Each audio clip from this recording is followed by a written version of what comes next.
Que veut le peuple? Que veut le politique? C'est bien ces deux questions qu'on se pose partout en République démocratique du Congo, dans de couloirs politiques et aussi au sein de la population qui nous regarde et surtout en train d'envisager, voir ce que les politiques sont en train de faire. Alors, crise en République démocratique du Congo, est-ce qu'un dialogue inclusif peut-il aujourd'hui donner compromis à cette question de l'insécurité dans la partie est de la RDC, à cette question aujourd'hui de la révision, changement oui ou pas, est-ce qu'on doit se parler? Parce que vous voyez déjà l'opposition vers Burundi, enfin, est-ce c'est une façon de créer un compromis entre le Congolais. Alors, on va recevoir sur ce plateau, il s'appelle Diabanza Moranene, député provincial, élu de Kinshasa, précisément dans la commune de Matete, et en même temps au cadre de l'UDPS. Bienvenue. Merci d'avoir pensé à nous par rapport à cette émission. Je crois que une première de tourner avec vous ici, mais j'estime que l'émission sera belle comme toutes les autres fois. Est-ce que vous êtes bien, Diabanza Moranene? Je suis. Comment va Matete? Ouais, Matete, il y a beaucoup de routes, nous nous sommes bâtis pour ça et je crois la tâche elle est périleuse parce que nous avons un sentiment d'insatisfaction. Malgré tout ce que nous voulons réellement par rapport à la commune, nous nous sommes bâtis pour les lumières, la lumière. Nous nous sommes battus aussi pour les routes. Et il s'est fait que de tout ce combat que nous avons mené, parce que c'était réellement notre promesse par rapport à l'élection du gouverneur. Et je crois, tant bien soit peu, malgré il y a de malfaçons par rapport à quelques constructions de routes, mais au moins à Matete, les gens se disent que ça valait la peine de me donner leur voix. Et pour le moment, je suis en train de me battre pour Kinsaku, parce que de l'autre côté de Kinsaku, il y a de caniveaux qui ont été mal construits. Et de ce combat qu'on est en train de mener, nous tentons de faire pression au ministre des ITP. De la même manière aussi, nous faisons pression au ministre de l'Environnement parce que pour le moment, il y a comment je dirais, à l'entrée de Matete, il y a un endroit là où on a mis beaucoup de sable et ça commence à être réellement un endroit d'insécurité parce que la plupart de citoyens mal intentionnés sont en train de lire domicile sur le lieu en question pour créer l'insécurité. J'estime que c'est un combat qu'on est en train de mener aussi. Et l'ouverture du terrain Kembo, l'agrandissement du terrain Chobo. À Matete, certaines personnes pensent que Diabanza ne fait pas un bon travail depuis qu'il est avant d'être député provincial, vous étiez bien par rapport à ce que vous êtes aujourd'hui. Ouais, je crois, c'est une perception, c'est leur manière de voir, ils peuvent ne pas avoir tort, mais je crois avant d'être député, les gens ont une autre manière de voir la chose. Et aujourd'hui, en tant que député, il y en a aussi qui voient autrement la chose. Je crois, avant les élections, il y a beaucoup de choses sur lesquelles nous avons tenté d'expliquer à la population. Mais en tant qu'élu, je joue pleinement mon rôle. J'ai déjà dans la JBCR 2 propositions de loi. Un sur le droit et liberté de quinoa, en ce qui concerne réellement le banditisme urbain. Et il y en a aussi une autre sur la réglementation de champs. Ici dans la ville-province de Kinshasa, j'estime qu'en tant que député, je suis fier de l'être. Mais comme je venais de le dire tantôt, il y a un sentiment d'insatisfaction parce qu'il y a beaucoup à faire et c'est chaque jour qu'on nous appelle courant par-ci, de l'eau, machin. Je crois c'est vraiment un travail harassant et ça nous demande encore beaucoup plus d'énergie. Alors ça demande beaucoup d'énergie, on entame le vif du sujet, révision, changement de la constitution, la paix dans la partie est de la RDC. Est-ce qu'il est temps de dialoguer sincèrement? Vous avez poussé, je crois, dans votre préoccupation, il y a directement 3 concepts. Okay. Vous parlez du changement ou révision 1 et vous avez aussi parlé de la paix à l'est de la République et enfin la paix, changement ou révision. Le troisième échappe déjà, c'est le dialogue. Le dialogue. J'estime que ce sont 2 sujets d'actualité. Et depuis que nous sommes arrivés au pouvoir, je crois, nous y attellons. Ce n'est pas ma première émission avec vous. Je crois à chaque fois, nous avons tenté de vous le dire que pour nous, à l'UDPS, le retour de la paix, c'est ce que nous souhaitons le plus. Et c'est même la position du président de la République. Il a dit il y aura en lui un sentiment d'insatisfaction s'il ne voyait pas, un sentiment d'échec s'il n'arrivait pas à travailler pour le retour de la paix. Ça, c'est votre conception. Ouais, de la conception en question, je crois qu'il y a des avancées. Il y a 2 avancées, une année après. Les gens voient avec la signature d'accords avec les États-Unis d'Amérique, accord stratégique. Nous remarquons qu'à Uvira, 100 coups de balle, les gens sont sortis.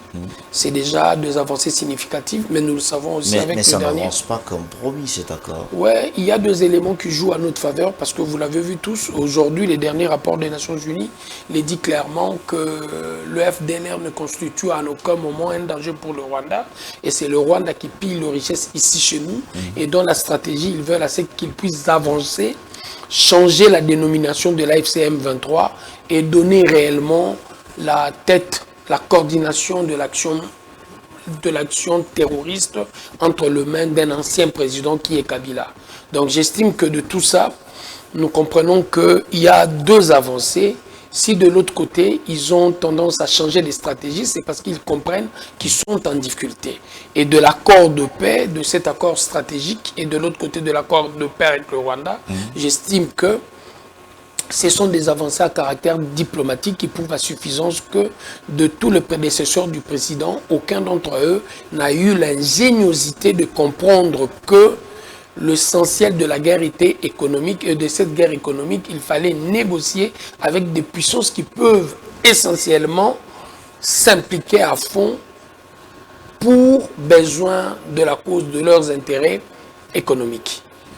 Et en dehors de ça, quand il faut parler du changement de la Constitution, je crois, en regardant l'UDPS, nous sommes restés constants par rapport à notre position il y a de cela 20 ans. Du vivant du sphinx de Limete, Tshisekedi Amulumba, il l'a dit, à notre arrivée au pouvoir, nous allons changer cette constitution. Ben, c'est le père qui a dit, pas le fils. Il représentait l'UDPS, il était notre porte-parole, et lui, en tant que représentant de l'UDPS, gestionnaire du parti, l'option qu'il était en train de prendre, ce n'était pas l'option individuelle du président du parti. Non, c'était l'option. Félix Tshisekedi a aussi parlé de sa façon. C'était l'option de l'UDPS dans son entièreté. Non, oui.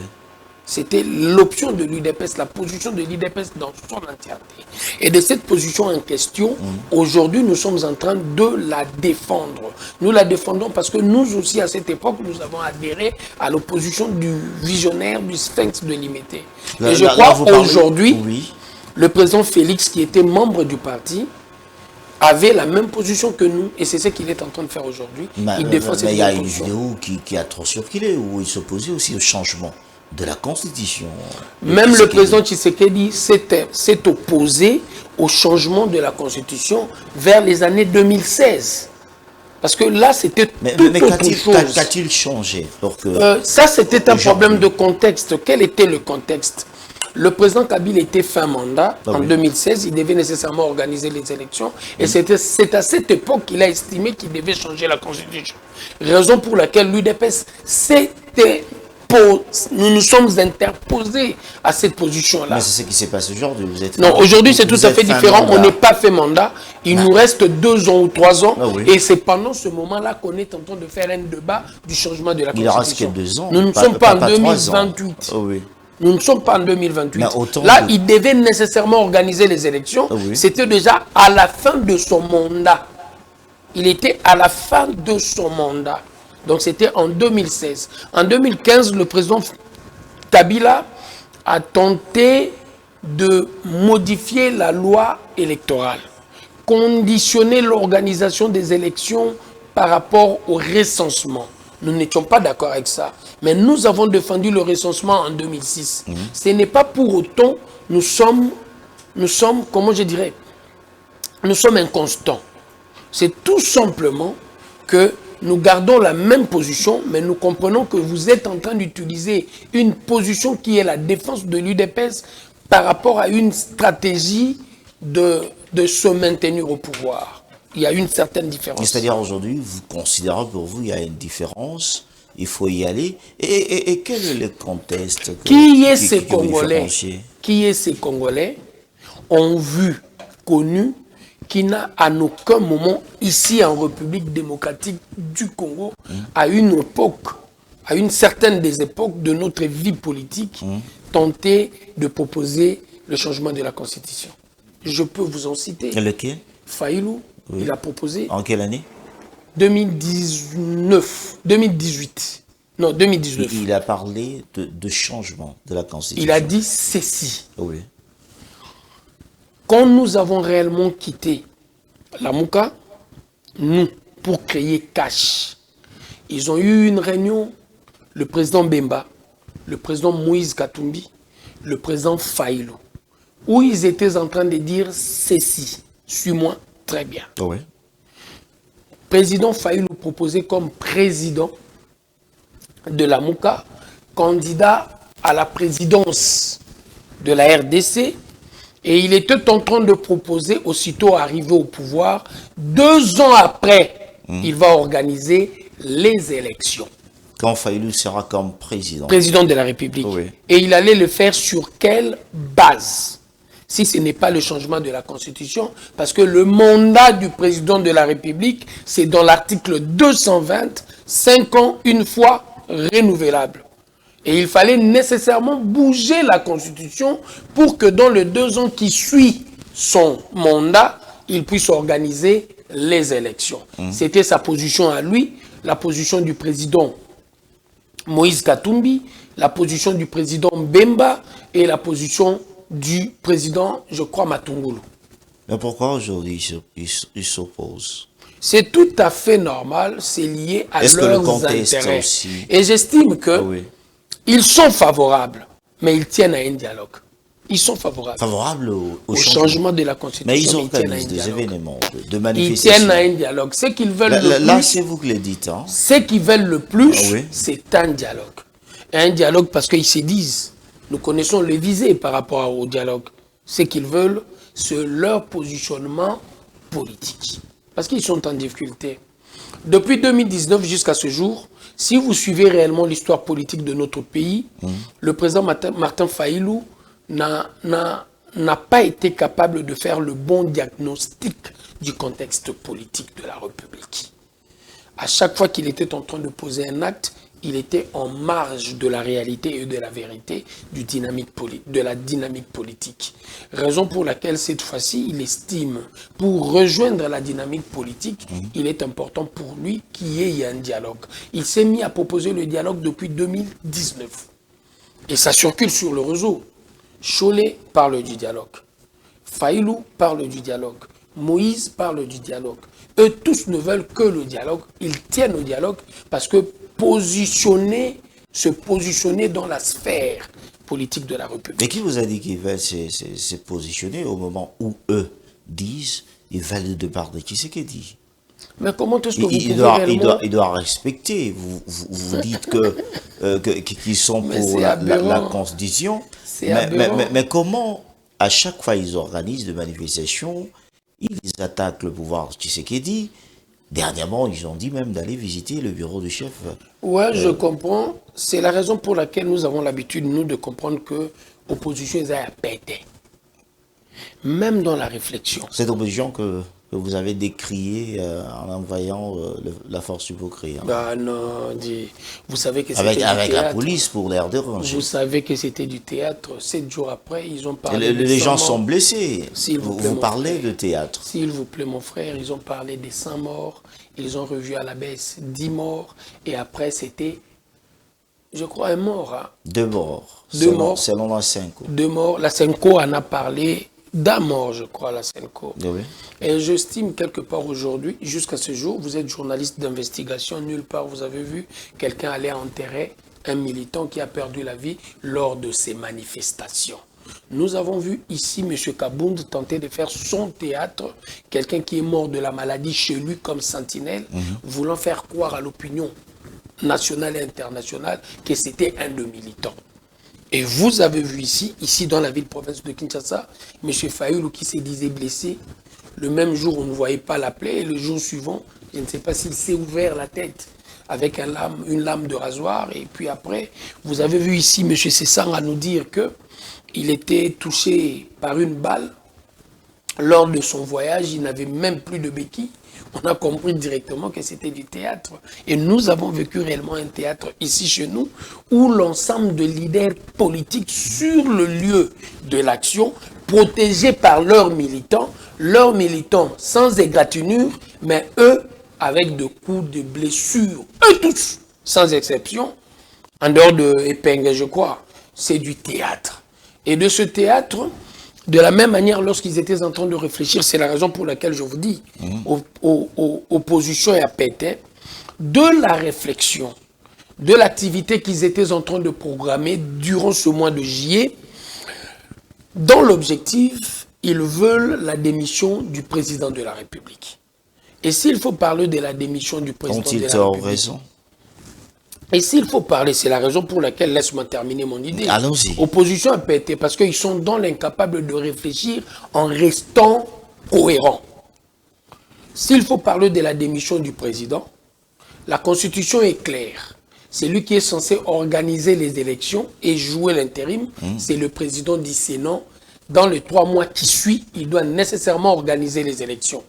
Dans leurs propos, ils sont en train de dire que le président de la République, si et seulement si il changeait la Constitution dans le contexte actuel, il va se faire qu'une partie de la République va rester entre les mains de Kagame. Ça, c'est une réflexion qu'ils sont en train d'avancer. Et de la réflexion en question, s'ils étaient cohérents, ils ne peuvent en aucun moment se permettre d'avancer comme alibi, comme idée, que la démission du président aura à résoudre le problème auquel nous sommes confrontés. Si le président arrivait à démissionner, cela suppose que de l'élection qui doit être organisée dans les 3 mois qui suivent, qu'est-ce qui va se passer directement? L'autre partie de la République restera encore entre les mains de Kagame, le référendum étant une élection, l'élection présidentielle étant une élection, de la même manière que le référendum, de l'autre côté, c'est la même incidence que nous aurons. Il y a une difficulté de cohérence dans leurs propos. Le problème, c'est ce qu'il dit. Ouais, pour ceux qui sont dans l'opposition armée ou non armée. Le problème, c'est Tshisekedi. Le problème, c'est Tshisekedi. Oui. De la même manière que Tshisekedi est le problème contre Kagame. Et vous le savez, il a fait des sorties médiatiques pour n'attaquer que le président de la République. Et il est descendu si bas, parlant même de la vie du président, livreur, machin, j'étais avec un Italien.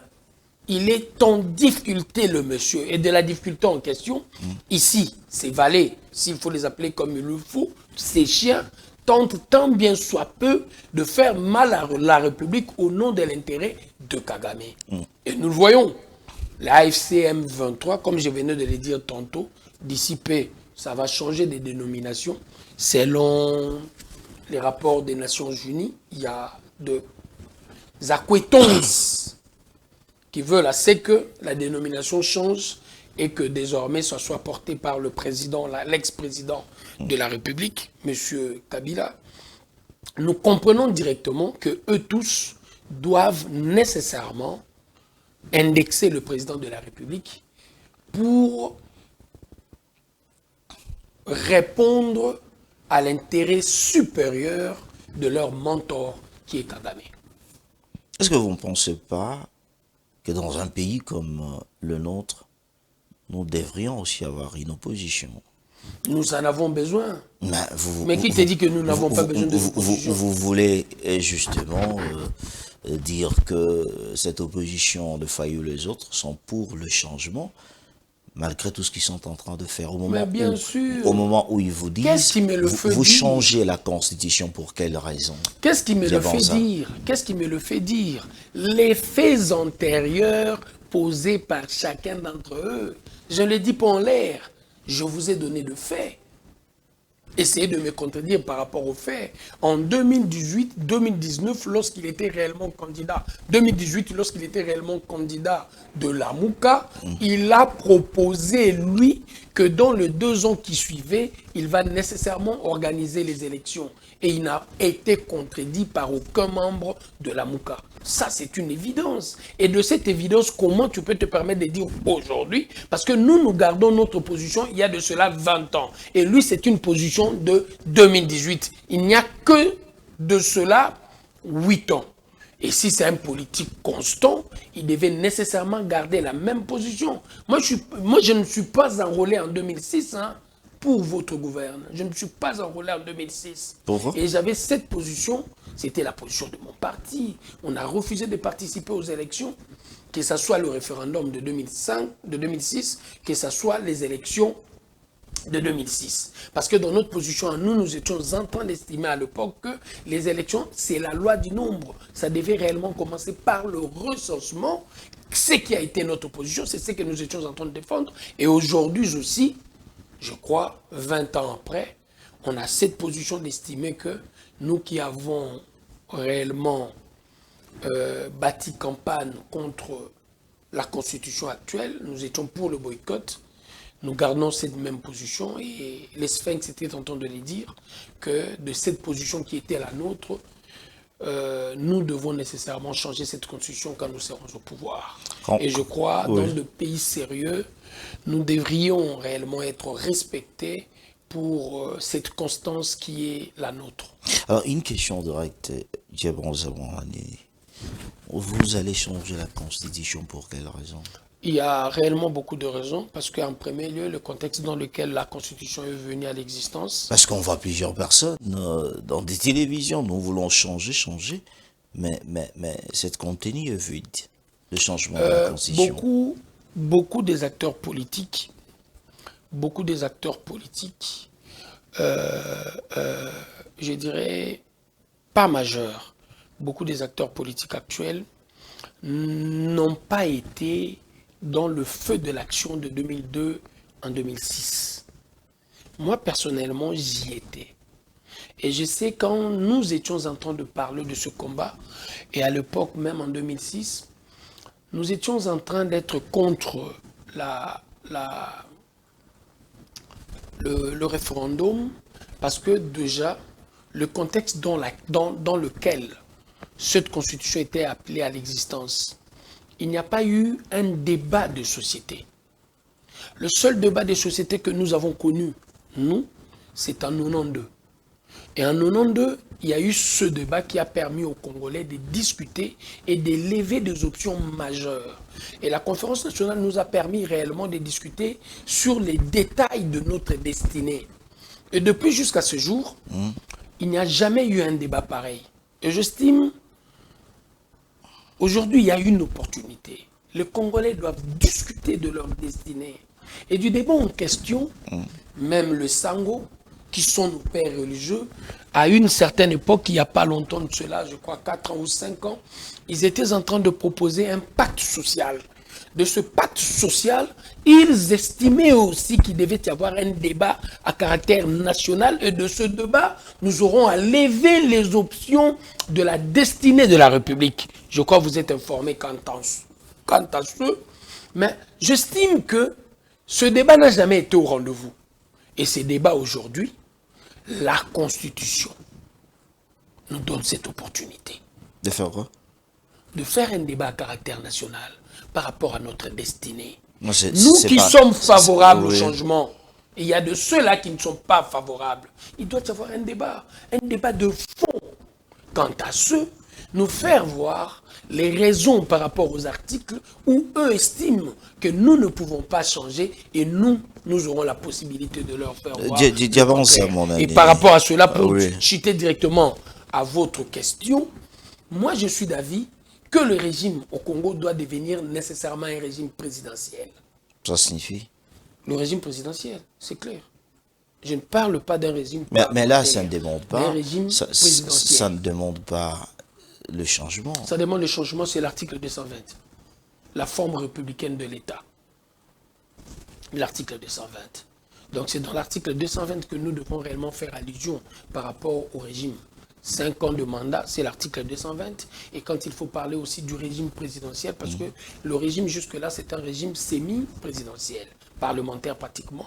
Donc ça, je crois, parce que, à vrai dire, nous sommes dans un régime présidentiel qui ne dit pas son nom. Dans la mesure du possible, le président de la République, qui est le chef du gouvernement, n'est jamais interpellé au Parlement. C'est son premier ministre qui y va, dans le cadre de la gestion quotidienne de l'État. Mais le programme, le projet de société, c'est le projet du président qui est voté au suffrage direct.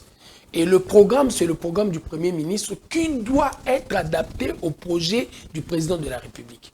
Et ce programme fait assez que, malgré, c'est pratiquement un programme qui a pour sous-bassement le projet de société du président, élu au suffrage direct, mais c'est le Premier ministre qui doit y répondre devant l'Assemblée nationale.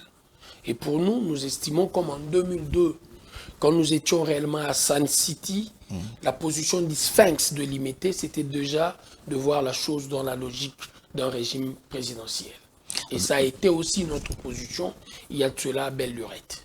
Alors, qu'est-ce que vous pensez, Dieban Zamanene, aujourd'hui, malgré que chaque personne, ceux qui sont en opposition ou à la majorité, avancent les raisons sur le changement. Et en dehors de cela, il doit y avoir un débat de la Constitution. Il doit y avoir un débat houleux sur la décentralisation. Oui. Il doit y avoir un débat houleux parce que j'estime qu'aujourd'hui, les gens ont un certain regard sur les députés provinciaux. Ce n'est pas le même regard qu'ils ont sur les députés nationaux. Comment ça? Ouais, il y a de ceux-là qui estiment que nous, députés provinciaux, nous avons tendance à beaucoup plus à ne pas jouer ces rôles qui devaient être le nôtre, d'être le député de la proximité. Ah oui? Ouais. Parce que beaucoup sont là que pour de motions contre le gouverneur, et je crois réellement, de président de bureau. Vous disiez l'essentiel déjà. Ah oui. Et partant de cet élément, il doit y avoir un débat houleux sur la décentralisation. Moi, Diabanza, je peux donner ma position aujourd'hui, qui ne sera pas la position de Faïlou, qui ne sera peut-être pas la position de Sessanga, mais de ce débat, il peut y avoir un compromis d'idées. Et de ce compromis d'idées, nous pouvons définir réellement notre destinée. Parce que moi, l'expérience que j'ai aujourd'hui comme député provincial me permet assez que je puisse en parler. Mais je suis tenu par une certaine réserve. Parce que j'ai des collègues avec qui j'évolue au sein de l'Assemblée provinciale.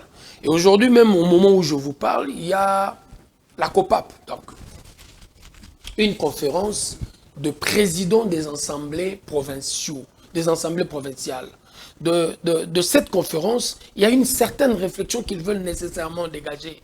Et de la réflexion en question, je crois, nous devons l'élargir dans le cadre d'un débat national et de ce débat que les Congolais puissent lever les options de leur destinée. Nous pouvons dire, par exemple, que dans les jours à venir, le gouverneur doit être voté au suffrage direct. C'est un débat. Ce sont des positions. Et nous en avons besoin. Moi, j'estime que la Constitution de 2006, s'il y a quelque chose que nous avons raté, c'est le débat à caractère national.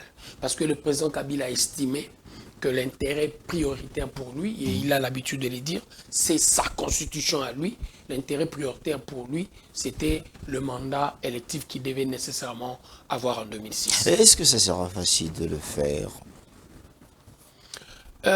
Il y a certaines personnes qui estiment que ils sont plus congolais que les autres. Non, tous. Il suffit pour moi de faire le média comme je le fais maintenant et dire aux gens que n'aligné changement ton aligné changement constitution. Qui suis-je moi pour décider en lieu et place du peuple? Parce que la Constitution autorise à ce peuple-là d'aller au référendum. C'est son point de vue. La Constitution c'est ton point de vue. Reconnaît, mais ton point de vue, ce n'est pas le point de vue de Dieu. Raison pour laquelle nous estimons qu'il doit y avoir une certaine tolérance. De la tolérance en question, vous puissiez permettre à ceux-là qui ont un avis contraire, ce point de vue contraire, d'émettre aussi leur point de vue. Mais malheureusement, ce qu'on est en train de remarquer ici dans la République, l'opposition est en train d'estimer qu'il a raison. Malgré les oppositions, on peut être en termes d'idées. Pour déjà, de gens qui se permettent de dire que le président doit démissionner pour qu'il y ait élection dans les 3 mois, et dans l'élection en question qu'il faut nécessairement organiser, une partie de la République va rester entre les mains de Kaga. Parce qu'il a violé la Constitution. Il a violé la question. Quelle disposition constitutionnelle a été violée? Il est en train de marcher sur la Constitution. Quelle disposition la Constitution veut juste tout ce qu'il dit, fait 2 mandats et. Mais c'est tout à fait normal, c'est ce que dit la partir. Constitution. Et aucunement la Constitution n'interdit son changement. C'est pour cela, si la Constitution n'interdit pas ce changement, il faut y aller. Mais bien sûr. Le parallélisme de forme.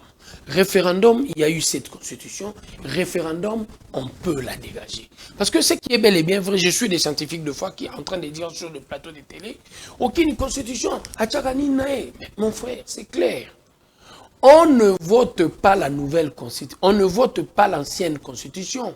On vote la nouvelle proposition. Raison pour laquelle dans aucune constitution, on met l'incise changement de constitution. On vote la nouvelle proposition. Et au nom du parallélisme de forme, si la nouvelle constitution n'a pas été votée, qu'est-ce qui se passe? Si le non le remporte, c'est l'ancienne constitution qui reste en vie, parce que c'est l'ancienne constitution elle-même qui organise les élections référendaire. Donc, pour le référendum de la nouvelle constitution, que l'on doit nécessairement voter la nouvelle proposition, c'est l'ancienne constitution qui est censée l'organiser. Donc, elle ne peut en aucun moment, elle, l'ancienne constitution, dire que je possède à mon changement. Non. Elle ne peut pas procéder à son changement parce qu'on ne change pas cette constitution, on vote une nouvelle proposition. Et nous allons voter la nouvelle proposition. S'il s'est fait que le non remporte, M. Faïlou aura gain de cause parce que l'ancienne constitution va rester. Et s'il s'est fait que nous remportons, nous aurons gain de cause parce que la nouvelle proposition va passer. Pourquoi vous ne voulez pas aussi écouter l'opposition? Malheur à mon pays. Et il me demande d'écouter quelques individus. La Cinco. Ce sont des individus. Le souverain primaire. Le souverain primaire, c'est le peuple, comme le répète réellement l'article 5. Et c'est à lui que nous devons nous confier. Moi, j'ai mon point de vue. Mais les autres, vous ne devez pas me pousser à la frustration. Les autres, et aussi, on leur point de vue. Mais c'est le peuple qui doit trancher. Ils ont aussi le peuple. Mais c'est le peuple qui doit trancher. Ils ont le peuple. Nous aussi, nous avons le peuple. Et c'est ce peuple-là qui doit trancher. Nous devons nous référer au peuple. Rien ne doit être fait ici, sur cette terre des hommes, sans pour autant se référer au peuple et se permettre de dire que l'on est démocrate. Quand on le fait sans le peuple, c'est fait contre le peuple. Quand on le fait avec le peuple, là, cela suppose qu'il y a de la démocratie. Mais la Cinco dit, cette initiative du changement de la Constitution, ne pas pour l'intérêt du peuple. C'est pour l'intérêt des individus. C'est leur point de vue. Mon frère, j'ai eu la chance, j'ai eu la chance de voir Mouzé arriver. À l'époque, nous étions, notre résidence était à Matete. Mais à cette époque-là, je vivais à Yolo. Makala, plus précisément, c'était l'avenue Kikweta. J'ai vu Mouzé arriver. J'ai vu les gens applaudir. Mais malheureusement pour nous, j'ai eu la chance de faire les premières marches de l'UDPS contre les agresseurs rwandais qui étaient dans la gibecière de Mouzé. Et de toute cette marche que nous étions en train de faire, j'ai vu personnellement comment ce gens-là était en train de nous regarder. James Kabarebe, qui est de l'autre côté, et par rapport à au rapport, l'ancien, le tout dernier rapport des Nations Unies, c'est lui qui est la passerelle entre Kigali, Kabila et les M23. James Kabarebe est devenu chef d'état-major ici chez nous, Rwandais de son état. Et il n'était pas le seul Rwandais qui est devenu, qui a eu de postes de responsabilité ici chez nous. Moi, j'ai vu ça. Je l'ai vécu. J'ai vu réellement comment dans un concert, on pouvait réellement tirer le boucle d'oreille à un garçon. Moi, j'ai vu. Comment est-ce qu'on était en train d'utiliser la baïonnette pour coiffer le queue de cheval d'un garçon. Moi, j'ai vu ça, ici. Mounaroupi Kamassas, moi, je l'ai vécu.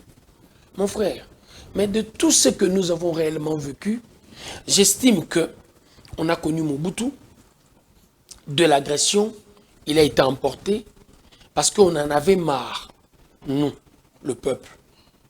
J'ai vécu Mouzé, tué du haut, du sommet du pouvoir. J'ai vécu Kabila, comment est-ce qu'il a collaboré avec Kagame. Et aujourd'hui, s'il y a possibilité pour vous de questionner même l'histoire récente de notre pays, vous comprendrez qu'aujourd'hui nous avons un président qui s'est levé contre l'agression. Et l'Est de la République comprend. Raison pour laquelle, de festivités, pour célébrer nos victoires, Bukavu Goma dans la rue, après l'hymne national, c'était une manière de dire à l'ex-président Kabila que nous sommes un, nous restons un. Nous nous reconnaissons de Kinshasa. Et de Kinshasa, il y a un seul président, Félix Tshisekedi. Et nous qui habitons ici, de ce droit qui est le nôtre, de peuple de se disposer d'eux-mêmes, nous estimons que nous restons attachés au Grand Congo, 2 345 000 km², 410. Et de tout ça, nous l'avons vécu ici.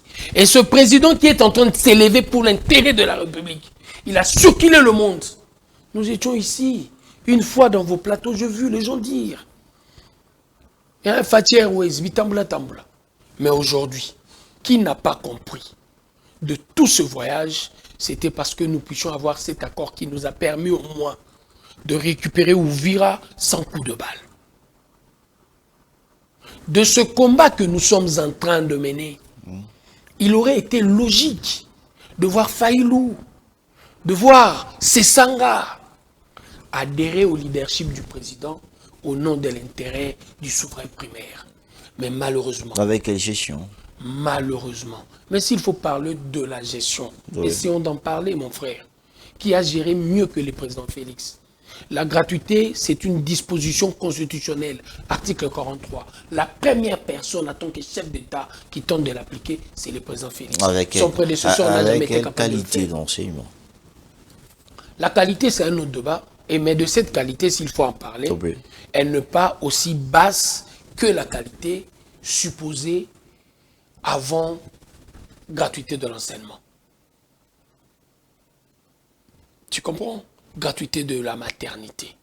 Et aujourd'hui, loi de programmation pour notre armée. Malgré de tout ce que nous connaissons de l'intérieur de l'armée, beaucoup de traîtres, mais vous le savez tant bien soit peu, mon frère, que la volonté politique dans l'action du président actuel est au rendez-vous. Est au rendez-vous, qu'il la respecte, la Constitution, elle laisse une autre personne continuer. Mais quand est-ce qu'on ne respecte pas la Constitution? Quand on ne consulte pas le peuple. Si dans la procédure, il ne va pas respecter les dispositions de l'article 5 de la Constitution, là la Constitution sera violée. Mais si tu respectes les dispositions de l'article 5, il n'est dit nulle part dans l'article 5 de la Constitution, pour changer la Constitution, il faut attendre la fin de votre mandat ou le début de votre mandat. L'article 5 précise, lorsqu'on parle le peuple est souverain, et il peut intervenir d'une manière indirecte. Ou il s'exprime par élection pour ses représentants ou par référendum. Mais on a précisé de matière là-bas. On a précisé de matière à aller au référendum. Mais c'est tout à fait normal. C'est l'article 217, je crois, 219, il doit réellement préciser le matière, à moins oui. que je ne m'abuse. Déplacement de la capitale. Tout à fait d'accord Mais avec toi. on ne parle pas là-bas du changement. Mais je viens de la te le dire Constitution. tantôt. Oui. Il ne suffit pas d'être constitutionnaliste pour comprendre que la Constitution est changée du principe du parallélisme de forme. Référendum arrivé, référendum de part. La Constitution actuelle, c'est elle qui organise le référendum, même pour le changement de la capitale, même pour son changement. C'est elle qui doit organiser. Et de l'organisation en question du référendum par rapport à son changement, la Constitution actuelle, même lorsque nous irons voter pour la nouvelle Constitution, sera toujours d'exercice. Quand est-ce que la Constitution tombe? C'est lorsque le oui remporte après promulgation. Par le président de la République, l'ancienne Constitution tombe. Si c'est le non qui remporte, l'ancienne Constitution continue son cours normal. C'est comme ça que ça s'organise. C'est du droit constitutionnel. On n'a pas besoin de faire Sorbonne pour comprendre ça. C'est de l'élémentaire.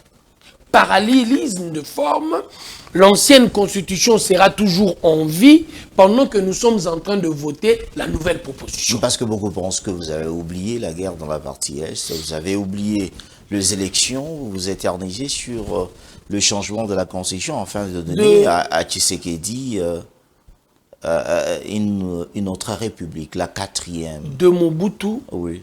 De Mobutu au président Félix, s'il y a quelqu'un qui est en train de se battre pour le retour de la paix à l'est de la République, j'estime que c'est le président Félix. Ça fait combien d'années? Nous étions en train de payer le mois 60 millions au régime de Kigali pour raison d'efforts de guerre. Et le monsieur de Kigali a demandé au président Félix de revoir le montant à la hausse, 100 millions de dollars le mois. Vous comprenez ce que nous avons vécu ici dans ce pays? Vous comprenez ce que nous avons vécu? Essayez réellement d'investiguer, de poser la question aux anciens députés, pas de cette législature. S'il était possible réellement de citer le nom du Rwanda, de l'indexer comme agresseur de la République dans l'hémicycle congolais, on retirait la parole. Et vous savez pourquoi, en son temps, le président Kamere a été démis de ses fonctions?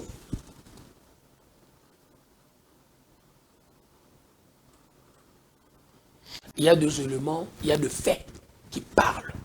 Et de tout ce fait, j'estime quelque part, pour quelqu'un qui suit l'histoire politique de notre pays, nous avons la possibilité, nous tous, d'analyser et de comprendre le rôle aussi crucial que le président Félix est en train de jouer pour la restauration de l'État sur l'ensemble du territoire national. 2 345 410 km². Alors, une question directe. Est-ce que l'Église catholique dérange le pouvoir? J'ai beaucoup des amis catholiques, ma femme elle est catholique, mes enfants sont catholiques. Je crois que l'Église en aucun moment ne dérange le pouvoir. Il y a quelques individus qui ont de responsabilités au sein de cette grande Église, qui estiment quelque part au nom de leurs intérêts qu'il fallait nécessairement procéder à ce dialogue, parce que du dialogue en question, ils ont aussi leur agenda. Comment ça? Et qui se disent être aux côtés du peuple. Du peuple. Ils ont toujours voulu l'intérêt du peuple. Le fait dit le contraire. Comment ça? L'article 43... C'est le même fait qui vous ont servi pour arriver au pouvoir aujourd'hui, de mettre Kabila dehors. Mais à l'époque, je crois réellement qu'à la tête de l'Église, en tant que cardinal, c'était le cardinal Mosengo. Non, c'est la Cinco, hein. Ouais. La même structure. Mais l'homme le plus Kabound influent... l'avait dit à 50-50. L'homme le plus influent de l'époque, c'était le cardinal Mosengo. Aujourd'hui, c'est un bon. Voilà. C'est deux individus différents, avec deux histoires différentes, avec deux manières de voir les choses et je crois leur manière de voir les choses est tout à fait distincte. Les faits vous contredit. Pourquoi le fait vous contredit? Ouais. L'article 43 de la Constitution qui parle réellement de la gratuité de l'enseignement, quand le président Félix a tenté de le mettre en place, c'est l'Église. C'est... Pourquoi vous pensez toujours à la gratuité de l'enseignement? C'est ce qui a... Mais c'est l'intérêt du peuple. C'est ce qui a étonné, ce qui a Mais bouleversé les faits. les idées des Nous avons, il y a des déclarations du cardinal, il y a des déclarations de l'abbé Chollet, il y en a. Ils ont fait des déclarations en public. Les paroles ne s'envolent plus. Si vous entrez chez vous, dans votre téléphone, YouTube, IA, vous posez une petite question pour savoir quelles sont les déclarations du cardinal Ambongo ou les déclarations de l'abbé Chollet quant à la gratuité de l'enseignement, vous allez voir. Et de toutes ces déclarations, vous remarquerez qu'ils ont été contre la gratuité. Et ils ont fait sortir même les enfants dans la rue. Les enfants, j'ai dit bien, les enfants. Pendant que la gratuité, tout au début de l'initiative du président, ça devait être même en 7e et 8e. Et vous savez pourquoi que la 7e et la 8e ont été écartées, les classes de 7e et 8e ont été écartées pour trouver un compromis au nom de la paix sociale, de la revendication de quelques individus qui dirigent l'Église. Qui dirige l'Église, c'est pour cela aujourd'hui, toutes les déclarations, vous opposez ça à la gratuité de l'enseignement, même si... Mais c'est de là que tout est parti. Même s'ils vous disent la vérité. S'il faut parler de la vérité, Ah oui. mon frère, vous le savez très bien. L'abbé Chollet a été payé par Glencore. Là, je parle aussi de faits. Ce n'est pas mon imagination. Vous voulez parler des smartphones. Vous le connaissez déjà. Et c'est Glencore qui a financé. C'est pour les élections. Et c'est Glencore qui a payé. Dis-moi quel était comment l'intérêt de Glencore de payer des smartphones pour ce qui concerne réellement la souveraineté de la République. Quel était son intérêt? Ce n'est pas une ONG de droits de l'homme, ce n'est pas une ONG de surveillance des élections, c'est un homme d'affaires qui débourse son argent pour un intérêt quelconque. Et de cet intérêt, il a estimé que ses partenaires à lui ici en République démocratique du Congo, c'est l'abbé Chollet, c'est le cardinal Ambongo, c'est l'abbé Chollet et quelques-uns d'entre eux. Et de ce compromis avec eux, vous le savez, que la Senco, avec leur Touraya, leur smartphone, ils étaient dans un travail ensemble avec la Mouka. Vous le savez. Vous le savez. Ils ont été contre les élections, contre la machine électorale. C'était ça leur position. Ça n'a jamais été la nôtre, parce que pour nous, il fallait tout simplement le départ du président Kabila. Et comme à l'opposition, Bissozaki PTT, on avait la possibilité, la jugeote de comprendre comment est-ce qu'on devait agencer notre action pour atteindre l'objectif qui était la nôtre, le départ du président avec Félix. cette église comme partenaire. L'église était partenaire, mais nous nous sommes divisés tout simplement avant le processus électoral. Et vous le savez, ils étaient avec la Mouka. Nous avons remporté les élections. Ils se sont mis à rencontrer le Bobard. Nous avons demandé à plusieurs reprises, apportez-nous de preuves de ce que vous êtes en train d'alléguer. Jusqu'à la fin, il n'y a eu aucune preuve. Jusqu'aujourd'hui, même si vous posez la question au président Martin Fayulu, vous pouvez le faire parce que je l'ai déjà suivi sur une chaîne de radio en train de dire à Christian Lusako, votre collègue, que avant de sortir ici, je vais vous exhiber toutes les preuves de ma victoire aux élections. Mais jusqu'à ce jour, il ne l'a jamais fait. Il ne l'a jamais fait.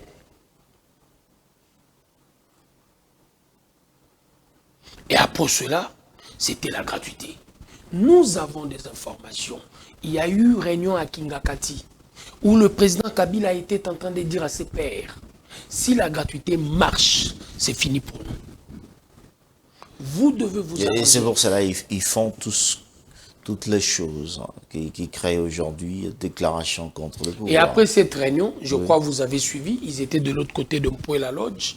Et de Mpoué-la-Lodge, le PPRD a décidé qu'il fallait nécessairement renouer avec l'Église catholique, les tenants de la gestion de quelques institutions de l'Église, et avec eux, ils auront la possibilité réellement de se battre contre le régime en place. Alors, et non pour l'intérêt, mais pour l'intérêt partisan. Raison pour laquelle je suis en train de vous dire tantôt, les faits sont éloquents. Et de tous ces faits, j'estime qu'il est évident pour nous de comprendre que quelques animateurs de l'Église roulent pour l'intérêt de M. Kabila. Alors, et le dernier de fait que je peux réellement mettre sur votre table, parce que c'est carte sur table, c'est que je sache. Le dernier de fait que je peux réellement jouer en tant que carte ici, vous le savez, de leur tournée, le financement venait de Kigali. Et vous le savez. Quel est l'intérêt de Kagame de financer un dialogue congolais? Mais ce sont des prêtres, lorsqu'ils peuvent rendre visite dans un pays, les transports ou quelque chose ne peut pas manquer. Oui. Ça, c'est une réalité congolaise où les gens estiment que quand nous voyons. Non, mais c'est qui a été expliqué. C'est qui a été expliqué. Mais ce n'est pas une réalité. Ce n'est pas seulement au Rwanda. Ils étaient en Angola, ils étaient dans d'autres pays, Congo-Brazza. En Angola, je ne les ai pas vus montrer les 32 dents. Ce n'est qu'à Kigali et avec la FCM 23 qu'ils ont montré leurs 32 dents. Et ce qui frise encore réellement la crainte d'aujourd'hui, vous devez le savoir, ils ont le même discours avec la FCM 23. Mais c'est ce qui est dangereux pour la République. Ils ont le même discours avec l'ex-président Kabila. On est presque à la fin de minutes qui nous reste. Cette rencontre de l'opposition à Bujumbura, chez Ndayishimiye, est-ce ce moment? Peut-être parce qu'après la rencontre entre l'ancien président, le président burundais et le président Tshisekedi, on voit cette rencontre s'organiser à Bujumbura. Est-ce qu'on peut dire que Tshisekedi veut au moins profiter à diviser l'opposition qui aujourd'hui organise de marches? Non. Je crois, loin de nous, cette idée de vouloir réellement diviser l'opposition, mais sensibiliser cette opposition. Parce diviser que parmi pour eux, mieux régner, on l'a toujours dit. Parmi eux, j'estime qu'il y a des gens qui peuvent nécessairement comprendre que la tangente qu'ils sont en train de prendre dans l'histoire, ils ne seront jamais pardonnés. Et moi, je crois aujourd'hui, je suis fier d'avoir le président Félix Tshisekedi comme leader de mon parti et comme président de la République. Et je crois, ce que je veux qu'il y a Goma et Bukavu me réconforte dans ma position. J'ai compris que ces gens-là qui sont dans la misère, qui sont en train de souffrir, nos frères ont crié et ils ont dit, président Fachi. Merci. Pendant que c'est Wissa qui était en train de marquer le but. Et il y a eu 10 morts. 10 morts. Ils ont été abattus lâchement comme de chiens dans le riz de Goma et Bukavu parce qu'ils ont tenté de célébrer une fois de plus notre victoire face à l'Ouzbékistan. Et pour ce gens-là, ces terroristes, il fallait nécessairement qu'aucune personne ne puisse célébrer la victoire parce qu'ils ont compris que tout Congolais était en train de lier la victoire au président de la République. Merci. Merci beaucoup, Diabon Zabanani. Je rappelle, c'est moi qui vous remercie. Député provincial, élu de Matete, cadre de l'UDPS. Merci d'accepter notre invitation. C'est moi qui vous remercie. Et j'estime quelque part, je profite de votre micro pour dire à nos frères de l'Est, de Goma, nous sommes de cœur avec vous. Et quand nous étions en train de suivre des vidéos, il y a des moments pour nous dans l'émotion, nous avons réellement pleuré. Et nous avons compris que nous sommes un pays, un seul pays, et nous sommes unis. Et pour le fort, c'est sûr que nous allons nous battre jusqu'à ce que la paix va élire Merci. domicile Alors, à l'Est de la République. je dis tellement, prenez la force. Ce peuple souvent qui nous écrivent à partir de Goma, Bukavu, Walikale et dans toute la partie est de la RDC. On est derrière vous, on vous soutient. C'est aussi le moment où on devrait voir la Cinco, l'opposition, surtout, je dirais la Cinco, condamner ces actes effectués à partir de Goma et Bukavu où les Congolais ont perdu les âmes. On ne veut pas seulement que lorsqu'on agira de la question ou bien on posera la question de changement de la révision sur la table, on va demain s'organiser justement pour donner de réponses au pouvoir. Mais ici, on a tué les Congolais. Condamner aussi ceux qui sont là-bas. Parce que vous vous dites être avec le peuple. Merci, au revoir. On se retrouve la semaine prochaine. C'est bien, carte sur table, le vendredi à 14 h, juste pour ceux qui sont à Kinshasa, 15 h, juste pour ceux qui nous suivent à Kananga. Restez branchés à la continuité de nos programmes. Merci et au revoir.